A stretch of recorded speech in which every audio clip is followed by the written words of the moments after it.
नमस्कार दोस्तों, आप सभी का स्वागत है आर के एस एजुकेशन ऑफिशियल में। तो बहुत से छात्रों को शिकायत रहता है कि हमें त्रिकोणमिति से बहुत डर लगता है, हमें कुछ समझ में भी नहीं आता है। तो चलो दोस्तों, आज से हम लेकर आ रहे हैं त्रिकोणमिति से संबंधित सारे सूत्र, सारे फॉर्मूले, सारे सर्व समीकरण, वो भी बेसिक कॉन्सेप्ट के साथ।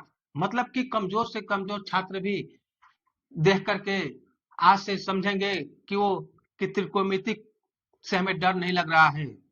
तो दोस्तों, इस वीडियो के इन तक बने रहिए और साथ में अपने दोस्तों को भी जोड़ लीजिए। तो चलो अब शुरू करते हैं त्रिकोणमिति को नए तरीके और नए कॉन्सेप्ट के साथ। तो चलो देखते हैं कि त्रिकोणमिति में सबसे मेन रूप से दो चीज की आवश्यकता होती है। एक है पाइथागोरस प्रमेय, पाइथागोरस प्रमेय, और दूसरा समकोण त्रिभुज। अब तो आप ये लोग पूछेंगे कि पाइथागोरस प्रमेय और समकोण त्रिभुज की क्या जरूरत है। तो दोस्तों, ये जो त्रिकोणमिति चलता है ये तो चलो अब देखते हैं समकोण त्रिभुज। चूंकि समकोण त्रिभुज में एक कोण 90 डिग्री होता है, ए बी सी, जिसमें कोण ए बी और सी, जिसमें ए और सी न्यून कोण है और कोण बी 90 डिग्री है। तब देखते हैं कि पाइथागोरस ने इन तीनों भुजाओं का नाम भी दिया और उस भुजा को क्या बोलते हैं। तो जो 90 डिग्री कोण है उसके सामने वाली भुजा को क्या बोला? कर्ण। कर्ण बोला, जिसे इंग्लिश में हाइपोटेनियस, हाइपोटेनियस कहा जाता है। और जो लंबवत भुजा है उसे लंब बोला, जिसे इंग्लिश में परपेंडाकुलर, परपेंडाकुलर बोला गया। और जिस पर टिका हुआ है उसे बेस, जिसे आधार बोला गया। तो इसको शॉर्ट में एच से, इसको बी से और इसको पी से सूचित कहता है। ये तो हो गया भुजा का नाम। अब पाइथागोरस ने एक अपने नाम से एक प्रमेय दिया है जिसे पाइथागोरस प्रमेय कहते हैं, जिसे पाइथागोरस प्रमेय प्रमेय कहते हैं, जिसमें उसने ये बताया कि यदि कोई समकोण त्रिभुज है तो उसके सामने वाली भुजा, सामने वाली 90 डिग्री के सामने वाली भुजा, जिसमें सामने वाली भुजा जैसे कर्ण, दोनों भुजाओं से लंब और आधार दोनों से बड़ी रहेगी। साथ ही साथ अगर दोनों को जोड़ दिया जाए बड़ी रहेगी। अब देखते हैं, तो ये जो अपना प्रमेय दिया उसमें एक सूत्र भी दिया है जिसे पाइथागोरस प्रमेय कहा जाता है। तो उस सूत्र में क्या बोला गया है कि कर्ण स्क्वायर बराबर लंब स्क्वायर प्लस आधार स्क्वायर। उसने क्या कहा कि जो कर्ण स्क्वायर होगा, जो कर्ण का वर्ग होगा, वो लंब के वर्ग और आधार के वर्ग, लंब के वर्ग और आधार के वर्ग दोनों को अगर जोड़ देंगे, उसका जो मान आएगा वो कर्ण के वर्ग के मान के बराबर आएगा। ये तो हो गया पाइथागोरस प्रमेय। इसके बाद जैसे जैसे समय बीता गया, गणितज्ञ ने अपने इन भुजाओं को अनुपातिक में लिखना स्टार्ट किया और इस अनुपातिक में जब लिखे तो उसे एक नया नाम निकल के आया, जिसे क्या बोलते हैं? Sine theta. साइन थीटा में किस भुजा का अनुपातिक होता है? तो लंब बटा में कर्ण। दूसरा अनुपातिक कॉस थीटा, एक किस भुजा का अनुपातिक है? तो आधार बटा में कर्ण। तीसरा है टेन थीटा, ये किसके बराबर है? तो लंब बटा में आधार। ये कॉट थीटा, ये किसके किसका भुजा का अनुपातिक है? तो आधार बटा में लंब, उसके बाद सेक, एक किसके अनुपातिक है, किस अनुपात के भुजा के बराबर है? तो ये है कर्ण बटा में आधार। अगला है कौसेक थीटा। कौसेक थीटा जो है कर्ण बटा में लंब, मतलब दो भुजाओं को जो अनुपात में लिखा गया, अनुपातिक में लिखा गया, तो उसको अनुपातिक में जब लिखा गया तो एक नए नाम सामने आया, जिसमें जिसे साइन थीटा, कोस साइन, कोस, टेन, कोट, सेक और कौसेक बोला गया। और साथ में जो थीटा लगा है ये कोण का मान है, क्योंकि जब इसके साथ कोण नहीं ऐड करेंगे तो साइन, कोस, टेन, कोट, सेक और कौसेक की कोई वैल्यू नहीं है। मतलब कि इसका मान तभी होगा जब इनके साथ कोण का मान रहेगा। तो अब देखते हैं कि जो लंब बटा कर्ण को क्या बोला गया? Sine theta. आधार बटा कर्ण के अनुपात को क्या बोला गया? Cos theta. लंब बटा आधार के अनुपात को क्या बोला गया? Tan theta. लंब बटा आधार बटा लंब के अनुपात को क्या बोला गया? Cot theta. कर्ण बटा आधार के अनुपात को क्या बोला गया? Sec theta. और कोसेक थीटा किसके अनुपात के बराबर है? कर्ण बटा लंब। तो ये तो साथियों आप लोगों को समझ में आ गया कि जो भुजा की अनुपातिक है उसको क्या क्या बोलते हैं। अब इसमें और एक चीज ध्यान देने वाली है, ये तो समझिए अनुपातिक, लेकिन अब यहां चालू होगा कोण।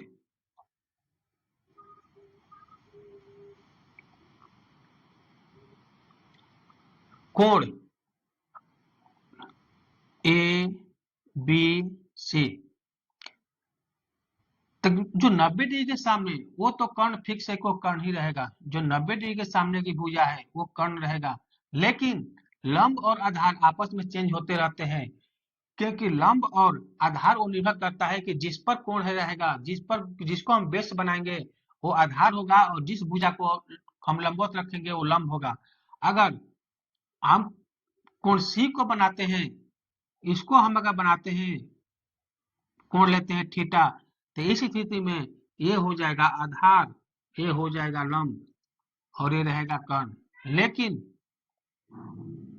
लेकिन एक समकोण त्रिभुज यहां ले लेते हैं ए बी सी, और हम यहाँ थीटा का मान देते हैं, मतलब कि जो बेस है, आधार है, हम ए बी भुजा को लेते हैं।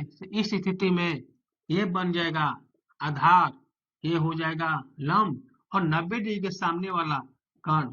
मतलब इससे ये स्पष्ट होता है कि कर्ण का स्थान कभी चेंज नहीं होता है। कर्ण 90 डिग्री के सामने वाला भुजा कर्ण हमेशा रहता है, लेकिन लंब और आधार आपस में चेंज होते रहते हैं। अब ये निर्भर करता है कि हम किस भुजा को आधार बना रहे हैं और किस भुजा को हम लंब बना रहे हैं। तो ये तो दोस्तों समझ में आ गया। अब देखते हैं कि साइन थीटा, ये देखते हैं जो साइन थीटा और कौसेक थीटा एक दूसरे का अपोजिट है, और एक कौसेक थीटा सेक थीटा का अपोजिट है, और टेन थीटा और कॉट थीटा के अपोजिट है। अगर इसको हम शॉर्ट सूत्र में ख्याल करना चाहे, अगर ट्रिक से ख्याल करना चाहे, ट्रिक से सूत्र, तो इसमें क्या होगा? तो देखिए एक फॉर्मूला याद कर लीजिए, लाल बटा कक्का, और लाल बटा कक्का को देखो हम इधर से लिख देते हैं, दिखाई तो दे रहा होगा, sine theta, cos theta, tan theta, इधर देखते हैं कॉट थीटा, सेक थीटा और एक कौसेक थीटा। देखें साइन थीटा के अपोजिट कौसेक है, यहाँ भी साइन थीटा का अपोजिट कौसेक लिखे हैं। कौसेक कॉस थीटा का अपोजिट सेक थीटा है, यहाँ भी कॉस थीटा का अपोजिट सेक थीटा लिखे हैं। और रहा टेन थीटा का अपोजिट कॉट थीटा है, यहाँ भी टेन थीटा का अपोजिट कॉट थीटा लिखे हैं। अब देखते हैं कि जब ऊपर से हम आएंगे तो नीचे की तरफ सूत्र लगाएंगे, और अगर नीचे से जाएंगे तो ऊपर की तरफ सूत्र लगाएंगे, जहां एल का मान लंब है, ए का मान आधार है और के का कर्ण है। अब देखते हैं साइन थीटा बराबर लंब बटा कर्ण, क्या है लंब बटा कर्ण। कॉस थीटा बराबर आधार बटा कर्ण, टेन थीटा बराबर लंब बटा कर्ण, लंब बटा आधार। चलिए अब नीचे देखते हैं, कॉट थीटा बराबर आधार बटा लंब, सेक थीटा कर्ण बटा आधार, कौशिक थीटा कर्ण बटा लंब। तो साथियों, आज हमें जो आपको बेसिक पढ़ाई चालू किए हैं, अगर आपको अच्छी लगे तो कमेंट जरूर करिएगा। और आगे तो चलो साथियों, अब देखते हैं आगे का क्या फॉर्मूला है। आगे देखते हैं कि साइन थीटा बराबर क्या होता है 1 बटा में कॉसेक थीटा। दूसरा कॉस थीटा बराबर क्या होता है 1 बटा में सेक थीटा।